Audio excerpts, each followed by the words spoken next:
আপনি কি English ma'am? আপনি কি বাল পালাই না ম্যাম? চোদাই ম্যাম এমনি যায় কও আমার ইমেজ নষ্ট হয় না? না না, তোমাকে ইংলিশে অনেকে বলে যে হয়তো সুন্দর ইংলিশ পারে, অনেক সুন্দর ইংলিশে কথা বলতেছে। তুমি কিভাবে বলো? সুন্দরভাবে বলবা আয়েশা, ভদ্রভাবে বলবা যে আপু তোমার ভিডিওটা অনেক সুন্দর হয়, তুমি একটা ভিডিও দাও। কাস্টমার তোমার ভিডিওটা চায়। কাস্টমার মানে কি আমি যেখানে ব্যবসা করি সেখানে তোমার ভিডিওটা চলে। এমনি বলবা। বালের 2 টাকা দিয়ে তুমি কয় টাকা কামাও?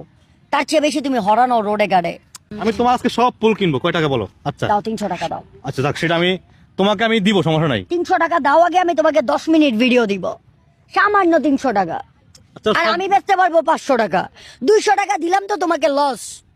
আচ্ছা, ফুল কিনবো আমার এই যে আগে কিনো, সবার, দাও। আমি তোমার ফুলগুলো আজকে সবাইকে বিক্রি করে দিব, সবার কাছে বিক্রি করে তুমি দিব। ফ্রি দাও, বিক্রি করো, যা মন চাই তা করো, আমার দেখে তো লাভ আচ্ছা নাই। তুমি যে আমাকে বললা তোমাকে দিয়ে আমরা কত হাজার টাকা কামাইছিলাম, কত লাখ টাকা? ভিডিও। না না, ভিডিও না, হয় না, ভিডিও না, আমি যদি বলছি। 1 টাকা কামায় থাকো, হ্যাঁ, আচ্ছা কয় টাকা কামাই, তুই বলো কয় টাকা কামাই? কামাইছো তো 1 পয়সা কামাইছো।